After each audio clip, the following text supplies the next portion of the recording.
ಕರ್ತನಲ್ಲಿ ಪ್ರಿಯ ಸಹೋದರ ಸಹೋದರಿಯರೇ, ಕ್ರಿಸ್ತೇಸುವಿನ ಮಧುರವಾದ ನಾಮದಲ್ಲಿ ನಿಮ್ಮನ್ನು ವಂದಿಸಿ ಈ ವರ್ಷದ ಶ್ರಮಾಧ್ಯಾನದ ಈ ಪವಿತ್ರವಾದಂಥ ಸಮಯಕ್ಕಾಗಿ ನಿಮ್ಮನ್ನು ಪ್ರೀತಿಯಿಂದ ಸ್ವಾಗತಿಸುವವನಾಗಿದ್ದೇನೆ. ನೇಮಕವಾದಂಥ ದೇವರ ವಾಕ್ಯ ಮತ್ತಾಯನ ಸುವಾರ್ತೆ 17ನೇ ಅಧ್ಯಾಯ ಆರಂಭದ 8 ವಾಕ್ಯ. ಯೇಸುವಿನ ಮಹಿಮೆ ಎನ್ನುವಂಥ ಒಂದು ಮುಖ್ಯ ಪ್ರಸ್ತಾಪದಲ್ಲಿ ಈ ವಾಕ್ಯ ಭಾಗವನ್ನು ಧ್ಯಾನ ಮಾಡುವಂಥ ಒಂದು ಗಂಭೀರವಾದಂಥ ಸಮಯ. ದೇವರ ಕೃಪೆ, ಈ ವರ್ಷವೂ ನಾವು ಈ ಶ್ರಮಾಧ್ಯಾನಗಳನ್ನು ಧ್ಯಾನ ಮಾಡಲಿಕ್ಕಾಗುವಾಗೆ ದೇವರು ತನ್ನ ಆತ್ಮನ ಮೂಲಕವಾಗಿ ನಮ್ಮನ್ನು ನಡೆಸುತ್ತಾ ಬಂದಿದ್ದಾನೆ. ಮಹಿಮೆ ಎಂಬುವಂಥ ಶಬ್ದವನ್ನು ಆಲೋಚನೆ ಮಾಡುವಾಗ ಅದರ ಅರ್ಥ ದೇವರ ಪ್ರಸನ್ನತೆ ಮತ್ತು ದೇವರ ಕಾರ್ಯದ ಗುರುತಿಗೆ ಸಂಕೇತ ಎಂಬುದಾಗಿ ದೇವರ ವಾಕ್ಯ ನಮಗೆ ಬೋಧನೆ ಮಾಡ್ತದೆ. ಯೇಸು ಮಹಿಮೆಯಿಂದ ಕೂಡಿದಂಥ ಮನುಷ್ಯ ಎಂಬುದಾಗಿ ದೇವರ ವಾಕ್ಯ ಹೇಳ್ತದೆ. ಆ ಮಹಿಮೆಯನ್ನು ನಾವು ಭಾಳ ಪ್ರಾಯೋಗಿಕವಾದ ರೀತಿಯಲ್ಲಿ ಧ್ಯಾನ ಮಾಡಲಿಕ್ಕೆ ಪೂರಕವಾದಂಥ ಸಂಗತಿ, ಈ ಬೆಟ್ಟದ ಮೇಲೆ ಯೇಸು ಪ್ರಕಾಶ ರೂಪವನ್ನು ಧರಿಸಿದ್ದು. ಈ ಪ್ರಕಾಶ ರೂಪವನ್ನು ಧರಿಸಿದಂಥ ಆ ಯೇಸುವಿನ ಮುಖಭಾವದ ಕಡೆಗೆ ನಾವು ಆಲೋಚನೆ ಮಾಡುವಾಗ ಅದು ಬರೇ ಯೇಸುವಿನ ಮುಖದಲ್ಲಿ ಆದಂಥ ಬದಲಾವಣೆಯಲ್ಲ, ಬದಲಾಗಿ ಯೇಸುವಿನ ಮುಂದಿನ ಶ್ರಮೆಗೆ, ಮರಣಕ್ಕೆ ಮತ್ತು ಪುನರುತ್ಥಾನಕ್ಕೆ ದೇವರು ನೀಡಿದಂಥ ಒಂದು ಹೊಸದಾದಂಥ ಬೆಳಕು ಮತ್ತು ಶಕ್ತಿಗೆ ಸಂಕೇತ ಎಂಬುದಾಗಿ ದೇವರ ವಾಕ್ಯ ಹೇಳ್ತದೆ. ಹಾಗಾಗಿ ಇಡೀ ಶ್ರಮೆ, ಮರಣ ಮತ್ತು ಪುನರುತ್ಥಾನ ಯೇಸುವಿನ ಅದ್ಭುತವಾದಂಥ ಮಹಿಮೆಯನ್ನು ಜಗತ್ತಿಗೆ ಸಾರುತ್ತದೆ ಎಂಬುದಾಗಿ ದೇವರ ವಾಕ್ಯ ನಮಗೆ ಎಚ್ಚರ ಮಾಡ್ತದೆ. ಹಾಗಾದರೆ ಆ ಯೇಸುವಿನ ಮಹಿಮೆ ಯಾವುದು? ಆ ಮಹಿಮೆಯಲ್ಲಿರುವಂಥ ಸತ್ಯಾಂಶ ಏನೆಂಬುದನ್ನು ನಾವು ಆಲೋಚನೆ ಮಾಡುವಾಗ 3 ವಿಶೇಷವಾದಂಥ ವಾಕ್ಯಗಳ ಮೂಲಕವಾಗಿ, ಮಾತುಗಳ ಮೂಲಕವಾಗಿ ಯೇಸುವಿನ ಮಹಿಮೆಯನ್ನು ಓದುವಂಥ ದೇವರ ವಾಕ್ಯ ನಮಗೆ ಸ್ಪಷ್ಟಪಡಿಸ್ತದೆ. ಮತ್ತಾಯನ ಸುವಾರ್ತೆ 17ನೇ ಅಧ್ಯಾಯದ ಆರಂಭದ 8 ವಾಕ್ಯದಲ್ಲಿ ಯೇಸುವಿನ ಮಹಿಮೆಯ ಬಗ್ಗೆ 3 ವಿಶೇಷವಾದಂಥ ಸತ್ಯಾಂಶಗಳನ್ನು ದೇವರ ವಾಕ್ಯ ನಮಗೆ ಬೋಧನೆ ಮಾಡ್ತದೆ.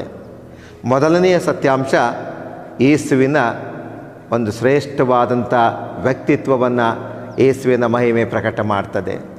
ನೋಡಿ, ಯೇಸುವಿನ ವ್ಯಕ್ತಿತ್ವ ಭಾಳ ಶ್ರೇಷ್ಠವಾದದ್ದು, ಪರಿಶುದ್ಧವಾದದ್ದು ಎಂಬುದಾಗಿ ದೇವರ ವಾಕ್ಯ ಹೇಳ್ತದೆ. ಯೇಸುವಿನ ವ್ಯಕ್ತಿತ್ವಕ್ಕೆ ಹಿಡಿದಂಥ ಒಂದು ಸ್ಪಷ್ಟವಾದಂಥ ದೇವರ ಕಾರ್ಯ, ಇಲ್ಲವೇ ಕನ್ನಡಿ ಎಂಬುದಾಗಿ ಹೇಳುವಾಗ ಆರಂಭದ 4 ವಾಕ್ಯದಲ್ಲಿ ಯೇಸು ಪ್ರಕಾಶ ರೂಪವನ್ನು ಧರಿಸುವಂಥದ್ದು, ಆತನ ಮುಖದಲ್ಲಿ ಆಗುವಂಥ ಒಂದು ಹೊಸದಾದಂಥ ಬದಲಾವಣೆ ಮತ್ತು ಭಾಳ ಪ್ರಾಮುಖ್ಯವಾಗಿ ಸೂರ್ಯನಷ್ಟೇ ಪ್ರಕಾಶಮಾನವಾದಂಥ ಒಂದು ತೇಜಸ್ಸು ಯೇಸುವಿನ ಮುಖದಲ್ಲಿ ಪ್ರಕಟವಾಗುವಂಥದ್ದೇ ಆತನ ಮಹಿಮೆಗೆ ಒಂದು ದೊಡ್ಡದಾದಂಥ ಸಂಕೇತ ಮತ್ತು ಗುರುತಾಗಿದೆ. ಇದು ಬರೀ ಪ್ರಕಾಶಮಾನವಾದಂಥ ಬೆಳಕನ್ನು ಸೂಚಿಸುವಂಥದ್ದಲ್ಲ. ಈ ಮಹಿಮೆ ಯೇಸುವಿನ ಶ್ರಮೆಗೆ, ಮರಣಕ್ಕೆ, ಪುನರುತ್ಥಾನಕ್ಕೆ ಆತನನ್ನು ಸಿದ್ಧ ಮಾಡುವಂಥದ್ದು. ಆ ಮಹಿಮೆಯ ಬೆಳಕಿಗೆ ಇಡೀ ಮಾನವ ಕುಲವನ್ನು ದೇವರು ನಡೆಸುವಂಥ ಒಂದು ಪ್ರಯತ್ನಕ್ಕೆ ಯೇಸು ಸ್ವಾಮಿ ಇಲ್ಲಿ ಒಬ್ಬ ಶ್ರೇಷ್ಠನಾದಂಥ ನಾಯಕನಾಗಿ, ದೇವರ ಕಾರ್ಯಕ್ಕೆ ವಿಧೇಯತೆಯನ್ನು ತೋರಿಸುವಂಥ ದೇವರ ಮಗನಾಗಿ ತನ್ನ ಅದ್ಭುತವಾದಂಥ ಮಹಿಮೆಯನ್ನು ತನ್ನ ಪ್ರಕಾಶ ರೂಪವಾದಂಥ ಈ ಶ್ರೇಷ್ಠವಾದಂಥ ಸಮಯದಲ್ಲಿ ಆತನು ಇಡೀ ಜಗತ್ತಿಗೆ ಸಾರುವಂಥವನಾಗಿದ್ದಾನೆ. ಶ್ರಮಾದಿನಗಳು ಯೇಸುವಿನ ಇಂಥ ಪವಿತ್ರವಾದಂಥ ಮಹಿಮೆಯಲ್ಲಿ ನಾವು ಕೂಡ ಒಂದಾಗಬೇಕು. ನಮ್ಮ ಜೀವನ ಕೂಡ ಯೇಸುವಿನ ವ್ಯಕ್ತಿತ್ವ, ಯೇಸುವಿನ ಆ ಶ್ರೇಷ್ಠವಾದಂಥ ನಡವಳಿಕೆಯನ್ನು ಅನುಸರಣೆ ಮಾಡುವಂಥ ಜೀವನ ಆಗಬೇಕು. ಪ್ರಾಮುಖ್ಯವಾಗಿ ಶಿಲುಬೆಯ ಕಡೆಗೆ ನಾವು ನಡೆದು ಆ ಶಿಲುಬೆಯಲ್ಲಿರುವಂಥ ದೇವರ ಅದ್ಭುತವಾದಂಥ ಕೃಪೆ ಮತ್ತು ಅದ್ಭುತವಾದಂಥ ಮಹಿಮೆಯಲ್ಲಿ ಪಾಲುತುಕೊಳ್ಳಬೇಕೆಂಬುದೇ ಯೇಸುವಿನ ಈ ಮಹಿಮೆಯ ಮತ್ತು ಪ್ರಕಾಶ ರೂಪದ ಭಾಳ ಪ್ರಾಮುಖ್ಯವಾದಂಥ ಸಂದೇಶವಾಗಿದೆ. ಎರಡನೇದಾಗಿ ನಾವು ನೋಡುವಂಥದ್ದು, ಯೇಸುವಿನ ಕ್ರೂಜೆಯನ್ನು, ಈ ಯೇಸುವಿನ ಮಹಿಮೆ ನಮ್ಮ ನೆನಪಿಗೆ ತರುವಂಥದ್ದಾಗಿದೆ. ಈ ಮಹಿಮೆ ಯೇಸುವಿನ ಕ್ರೂಜೆಯನ್ನು ನಮ್ಮ ನೆನಪಿಗೆ ತರುತ್ತದೆ ಎಂಬುದಾಗಿ ದೇವರ ವಾಕ್ಯ ಹೇಳ್ತದೆ. ನೋಡಿ, ಶ್ರಮೆ ಮತ್ತು ಮಹಿಮೆ ಅದು ಬಹಳ ವಿಶೇಷವಾದಂಥ ಶಬ್ದಗಳಾಗಿ ದೇವರ ವಾಕ್ಯದಲ್ಲಿ ಬಳಕೆಯಾಗಿದೆ. ಶ್ರಮೆ ಮತ್ತು ಈ ಕ್ರೂಜೆ ಅದು ದೇವರ ಮಹಿಮೆಗೆ ಒಂದು ಶ್ರೇಷ್ಠವಾದಂಥ ಸಂಕೇತವಾಗಿದೆ. ಶ್ರಮೆ ಇಲ್ಲದೆ ಕ್ರೂಜೆ ಇಲ್ಲ, ಕ್ರೂಜೆ ಇಲ್ಲದೆ ಮಹಿಮೆ ಇಲ್ಲ ಎಂಬುದಾಗಿ ದೇವರ ವಾಕ್ಯ ನಮಗೆ ಎಚ್ಚರ ಮಾಡುವಂಥದ್ದಾಗಿದೆ. ಯೇಸುವಿನ ಕ್ರೂಜೆ ನಮಗೆ ಯೇಸುವಿನ ಶ್ರಮೆಯನ್ನು ಮಾತ್ರ ನೆನಪು ಮಾಡುವಂಥದ್ದಲ್ಲ, ಯೇಸುವಿನ ಮೂಲಕ ಸಿಕ್ಕಿದಂಥ ಬಿಡುಗಡೆಯನ್ನು, ರಕ್ಷಣೆಯ ಜೀವಿತವನ್ನು ದೇವರ ವಾಕ್ಯದ ಮೂಲಕವಾಗಿ ನಮ್ಮ ಬಾಳಿನಲ್ಲಿ ಯಾವಾಗಲೂ ಕೂಡ ನೆನಪು ಮಾಡುತ್ತಾ ನಮ್ಮನ್ನು ಬಲಪಡಿಸ್ತದೆ. ಯೇಸುವಿನ ಕ್ರೂಜೆಯ ಬಗ್ಗೆ ನಾವು ಆಲೋಚನೆ ಮಾಡುವಾಗ ಆ ಕ್ರೂಜೆ ನಮ್ಮ ಜೀವಿತವನ್ನು ಬದಲಾವಣೆ ಮಾಡಿದಂಥ ಕ್ರೂಜೆಯಾಗಿದೆ. ಆ ಬದಲಾವಣೆಯಲ್ಲಿ ನಮ್ಮ ವ್ಯಕ್ತಿತ್ವದಲ್ಲಿ, ನಮ್ಮ ಲೋಕದ ಬಾಳಿನ ದೈನಂದಿನ ಬಾಳಿನಲ್ಲಿ ದೇವರು ತನ್ನ ಅದ್ಭುತವಾದಂಥ ಬೆಳಕನ್ನು ತನ್ನ ಕೃಪೆಯ ನಿಮಿತ್ತವಾಗಿ ಪ್ರತಿದಿನ ನಮ್ಮ ಬಾಳಿಗೆ ದಯಪಾಲಿಸ್ತಾ ಇದ್ದಾನೆ. ಆ ಯೇಸುವಿನ ಮಹಿಮೆ, ಯೇಸುವೆ ಬೆಳಕು ಎಂಬುವಂಥ ಆ ಪವಿತ್ರವಾದಂಥ ಸುವಾರ್ತೆಯ ಮೂಲಕವಾಗಿ ನಮ್ಮೊಂದಿಗೆ ಈಗಲೂ ಕೂಡ ಜೀವವುಳ್ಳ ದೇವರ ಕಾರ್ಯದ ನಿಮಿತ್ತವಾಗಿ ನಮ್ಮೊಂದಿಗೆ ವಾಸ ಮಾಡಿ ನಮ್ಮನ್ನು ಬಲಪಡಿಸ್ತಾ ಇದೆ. ನಾವು ಮಹಿಮೆಯಲ್ಲಿ ಸೇರಿದ್ದೇವೆ, ಸೇರುವಂಥ ಪ್ರಯತ್ನ ಮಾಡ್ತಾ ಇದ್ದೇವೆ ಎಂಬುದಾಗಿ ಹೇಳುವಾಗ ಕ್ರೂಜೆ ಆ ಮಹಿಮೆಯ ಜೀವಿತಕ್ಕೆ ನಮ್ಮನ್ನು ನಡೆಸ್ತದೆ. ಆ ಮಹಿಮೆಯ ಜೀವಿತ, ಯೇಸು ಬೆಳಕಾಗಿದ್ದಾನೆ, ಆತನಲ್ಲಿ ಎಷ್ಟು ಮಾತ್ರವೂ ಕತ್ತಲೆ ಇಲ್ಲ ಎಂಬುವಂಥ ಆತನ ಪರಿಶುದ್ಧವಾದಂಥ ಜೀವಿತಕ್ಕೆ, ಆ ಜೀವನದ ಆ ಶ್ರೇಷ್ಠತೆಗೆ ಈ ಶ್ರಮಾದಿನಗಳ ಮೂಲಕವಾಗಿ ದೇವರ ವಾಕ್ಯ ನಮ್ಮನ್ನು ದೇವರ ಕೃಪೆಯ ನಿಮಿತ್ತವಾಗಿ ನಡೆಸುವುದಕ್ಕೆ ಶಕ್ತವಾಗಿದೆ. ಶ್ರಮಾದಿನಗಳನ್ನು ಆಲೋಚನೆ ಮಾಡುವಾಗ ಬರೀ ಯೇಸುವಿನ ಕ್ರೂಜೆಯ ಬಗ್ಗೆ, ಶ್ರಮೆಯ ಬಗ್ಗೆ, ಆತನ ಹಿಂಸೆ ಬಾಧೆಯ ಬಗ್ಗೆ ನಾವು ಆಲೋಚನೆ ಮಾಡುವಂಥದ್ದಲ್ಲ. ಆ ಕ್ರೂಜೆಯ ಅಡಿದಾವರಿಯಲ್ಲಿ ನಮ್ಮನ್ನು ನಾವು ಪರೀಕ್ಷೆ ಮಾಡಿಕೊಳ್ಳುವಂಥದ್ದು, ನಮ್ಮ ಜೀವಿತವನ್ನು ಪರೀಕ್ಷೆ ಮಾಡಿಕೊಳ್ಳುವಂಥದ್ದು.